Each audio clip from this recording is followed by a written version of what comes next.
Bonjour à tous, j'espère que vous allez bien. Bienvenue dans cette nouvelle vidéo YouTube qui n'était pas spécialement prévue aujourd'hui. Parce que j'avais pas de base prévue de vidéo aujourd'hui, notamment une vidéo top. Je voulais reprendre demain. Donc ça reprendra, mon prochain top reprendra demain avec le type acier. Voilà, donc on fera le type acier demain. Vu qu'il restera après le type dragon et le type fée pour conclure évidemment, vous le savez.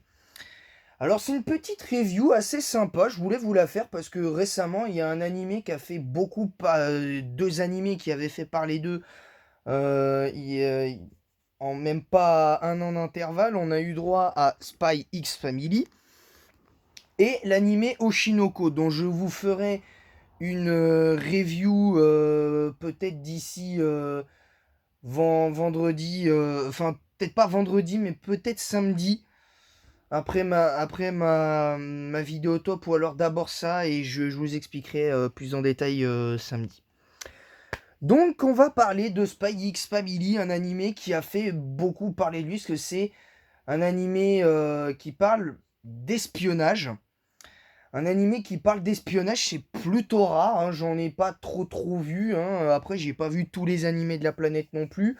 Mais j'en ai vu au moins une bonne centaine dans ma vie. J'ai pas lu j'ai pas honte de le dire. J'ai jamais lu de manga, vraiment de manga papier, à part un tome de Pokémon il y a quelques, il y a plus d'un an.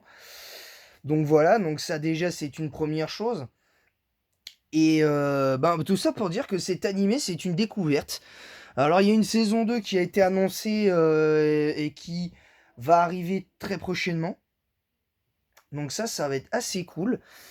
Parce que je vous avoue que mon avis, les points, on va commencer par les points positifs et les points négatifs, parce que tout n'est pas parfait malheureusement dans cet animé. Je vous expliquerai donc pourquoi. Je vais commencer par les points négatifs, et le premier point négatif pour moi, c'est le comportement de notre héros qui se fait appeler dans le jargon de l'espionnage Twilight.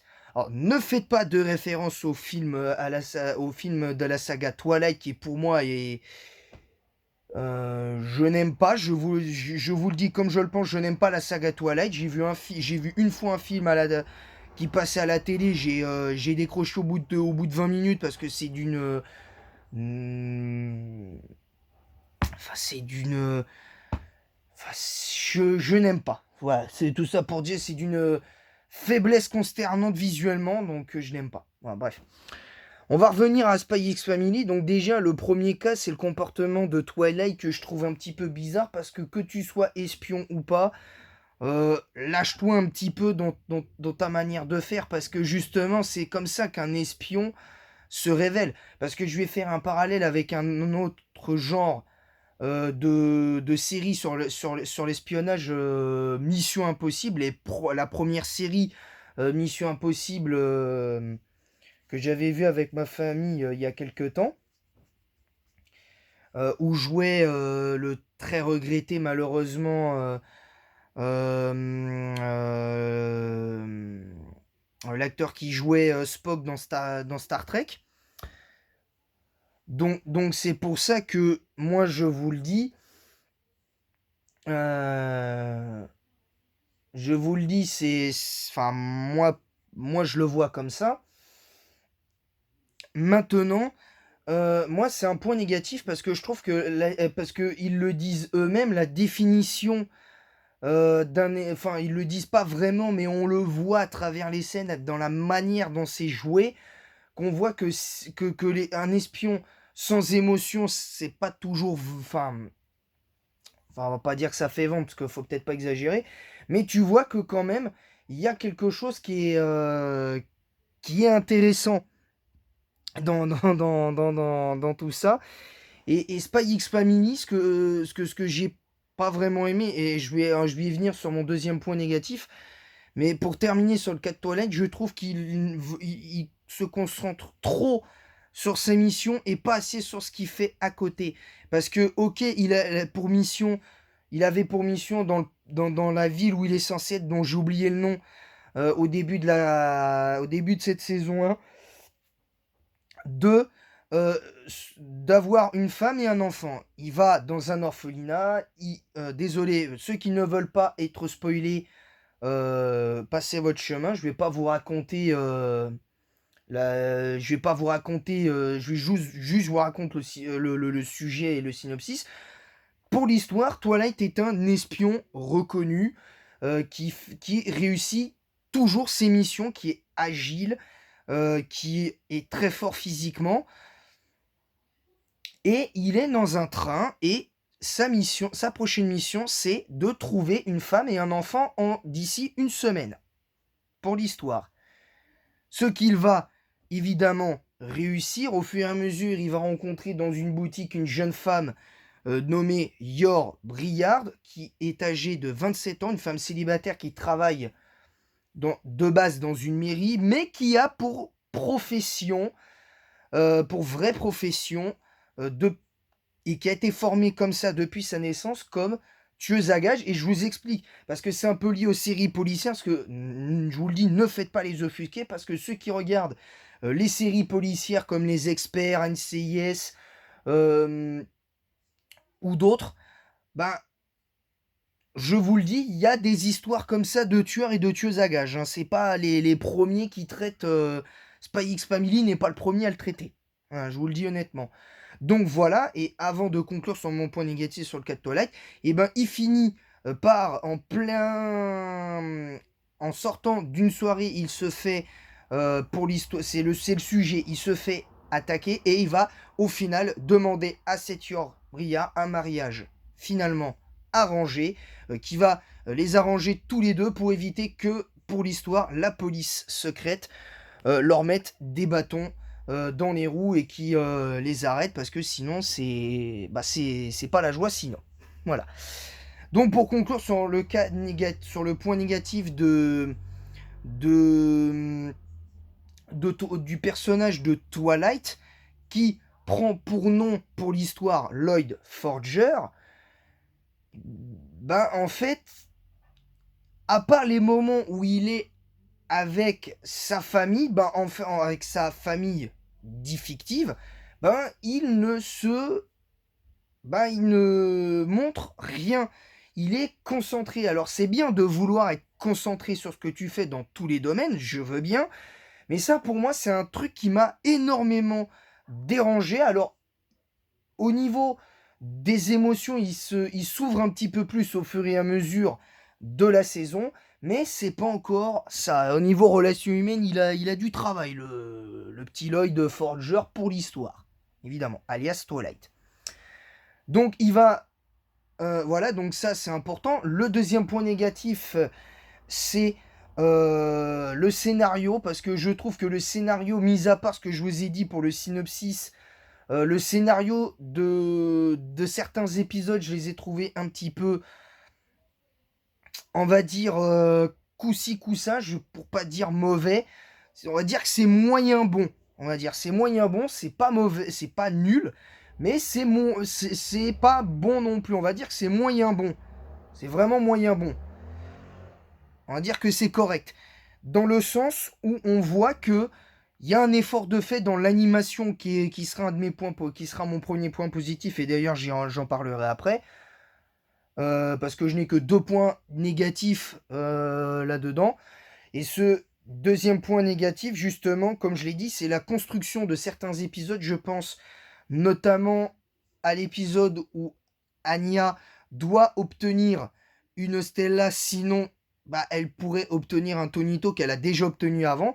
Parce que dans l'école où elle est censée aller, elle doit obtenir 8 Stella pour pouvoir devenir une impériale, je ne sais quoi, j'ai oublié le nom, c'est un peu compliqué. Et ensuite, eh ben, il se trouve que dans les faits, si à l'inverse elle obtient 8 Tonito, eh ben, elle va être expulsée de l'école qui s'appelle l'école Eden. Donc ça c'est plutôt intéressant comme nom d'école pour un animé japonais. Alors très honnêtement, comme je l'ai dit, le point négatif, c'est justement la construction des épisodes que j'ai trouvé vraiment pas ouf du tout, parce qu'il y avait mieux à faire sur certains.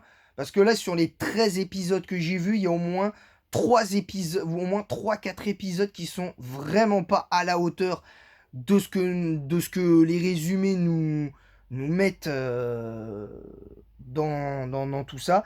Et ça, je trouve que c'est dommage, mais c'est pas non plus... ça gâche pas l'animé, on va dire. Ouais, ça gâche pas l'animé. Les 3 points positifs que je vais vous citer avant de parler de ma conclusion, eh ben, premier point très positif, c'est l'animation que je trouve excellente. Les quelques chorégraphies de combat, entre guillemets, qu'on a pour l'agent Twilight et Yor Briar, qu'on voit de temps en temps faire quelques petites folies, notamment une scène très drôle où elle arrive avec des points de pression, je crois, en acupuncture qui permettent de calmer les gens. Bah, elle l'a fait de manière assez drôle. À un moment donné, dans un épisode, elle croit que Anya a oublié ses affaires de sport, alors qu'en fait, elle n'avait pas besoin de ses affaires de sport vu qu'elle n'avait pas sport aujourd'hui, pour l'histoire de l'épisode. Et ben en fait, finalement, elle nous fait en mode parcours Yamakasi, en mode Spider-Man. J'ai trouvé ça hyper drôle, mais en même temps hyper stylé, donc j'ai trouvé ça vraiment marrant.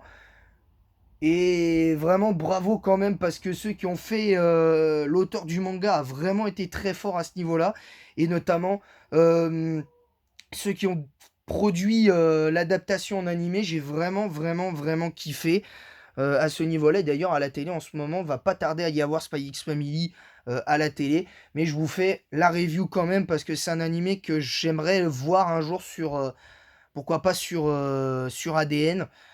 Si un jour ADN veut bien avoir cet animé là-dedans, parce que je kifferais de fou. Le deuxième point positif, c'est ben, le passé des personnages, parce que on apprend quand même par rapport à Twilight qu'il a pas vraiment bien connu sa mère. Enfin, il a quelques souvenirs de sa mère. Il l'explique à un moment donné dans un des épisodes. Il l'explique. Ailleurs, à un moment donné, après une soirée un petit peu trop arrosée, on va dire, du côté dur, qui fait encore de sacrées dingueries et tout ça. On met en avant, ce que j'aime bien aussi, c'est qu'on met en avant les sentiments, le développement des personnages est lié aux sentiments qu'ils ont de par leur passé. Et ça, j'ai trouvé ça vraiment, vraiment touchant. Maintenant, euh, après, c'est qu'une simple remarque, peut mieux faire pour un des assistants de toilette qui a une grosse tignasse qui est vraiment pas intéressant, mais qui est pas inutile qui est pas vraiment inutile à l'histoire, parce que le peu de fois où on le voit, il donne quand même de bonnes informations pour éviter de se faire attraper, et ça c'est plutôt bon signe pour la suite. Donc voilà, donc ça c'est déjà important, et puis bah, le gros point positif, c'est mon troisième point, c'est que ce que j'ai adoré le plus dans cet animé, c'est les moments d'interaction entre certains personnages, et je pense notamment à Yor Briar, à Twilight, à l'agent Twilight, à Anya, qui est trop mignonne vraiment, tellement elle, des fois, peut te sortir des grosses dingueries, puis en plus, elle a le pouvoir, elle a soi-disant un pouvoir de télépathie, donc elle peut lire dans les pensées des gens, donc ça, je trouvais ça plutôt cool. Donc, j'espère que ce sera plus ou moins développé par la suite, et ça, j'espère qu'on aura de belles promesses. En tout cas, ça annonce de belles promesses. Donc, voilà, donc ça, c'est déjà important. Ensuite, pour ce qui est de l'interaction que je préfère, pour terminer avant ma conclusion, c'est que dans les faits, ce que j'ai bien aimé, c'est que Yor et Twilight, au fur et à mesure, j'ai l'impression qu'ils développent des sentiments très forts l'un l'autre, même s'il y a une petite, entre guillemets, une espèce de pseudo-triangle amoureux avec une certaine Fiona qui se fait appeler Nocturna ou un truc comme ça, je crois, comme un nom d'espionne, un truc comme ça qui est aussi une espionne, et qui, elle, est très amoureuse de l'agent, pour l'histoire de l'agent Twilight. Et elle s'en cache pas vraiment, elle ne le dit pas, mais elle s'en cache pas non plus. Vraiment, Et elle essaye de rester stoïque, mais tu sens, par l'intermédiaire du personnage que j'ai cité, Anya, qu'on sent qu'elle est très amoureuse de lui, qu'elle a envie de...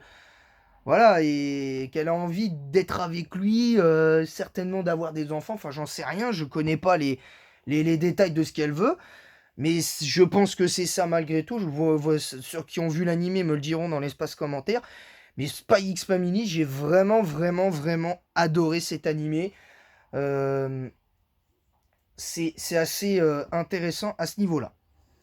Ma conclusion, est-ce que je recommande l'animé? Oui, très largement. Pour ceux qui aiment, entre guillemets, les animés un petit peu plus sérieux, avec un petit peu plus d'action, comme Spy X Family ou d'autres, comme Classroom for Heroes, qui est en ce moment sur qui passe en ce moment sur J1.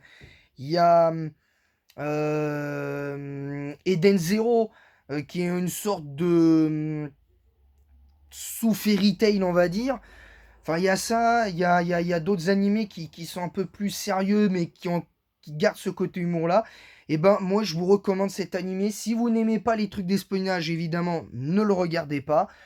Mais je vous le recommande à fond parce que c'est un animé qui est très bien. D'ailleurs, je lui mets une note de... D'habitude, je note sur 20, mais pour les animés, je préfère noter sur 10. Dorénavant, la moindre review que je vous ferai, ce sera une review sur 10. D'ailleurs, je reprendrai les reviews des 4 saisons de Code Lyoko très prochainement. Je reprendrai les reviews de Code Lyoko bientôt. Je pense, j'espère trouver quelque chose pour regarder les épisodes tous les épisodes de Pokémon très prochainement, avec Sacha évidemment, parce qu'on se limitera à ça. Moi, le nouvel animé, je commence de plus en plus à le détester, donc voilà, mais bon, ça n'engage que moi, évidemment. Respectons les avis de chacun. Moi, je sais, c'est pas évident. Mais voilà, je tiens à ce qu'on respecte les avis de chacun dans ma communauté. Moi, le premier, j'essaierai de respecter vos avis. On a le droit de ne pas être d'accord, évidemment, mais soyons respectueux l'un envers l'autre, parce que sinon, ça ne marchera pas. Voilà. En tout cas, merci à vous de votre présence et votre soutien. J'espère que cette petite review vous aura plu. Je la mettrai en ligne certainement peut-être un petit peu plus tard, parce que là, je n'ai plus beaucoup de batterie à mon téléphone. Parce que là, je filme avec mon téléphone pour mes reviews. Donc voilà, pour le coup, pour l'instant, je pense qu'il faut être dans la continuité. Donc demain, je vous ferai mon top demain après-midi des Pokémon de type dragon. Non, type acier, pardon. On fera en avant-dernier le type dragon et on terminera par le type fée. Et à partir de lundi prochain, on se retrouvera donc pour reprendre les let's play Pokémon. Et dimanche, on se retrouvera samedi et dimanche pour les 2 premiers épisodes du top des pires Pokémon du jeu en stratégie selon mon vécu, saison 2. Et voilà, donc je vous laisse. Et en attendant la prochaine, je vous dis à bientôt. Et je vous recommande très fortement l'anime Spy X Family. Et en attendant la prochaine, je vous dis à bientôt.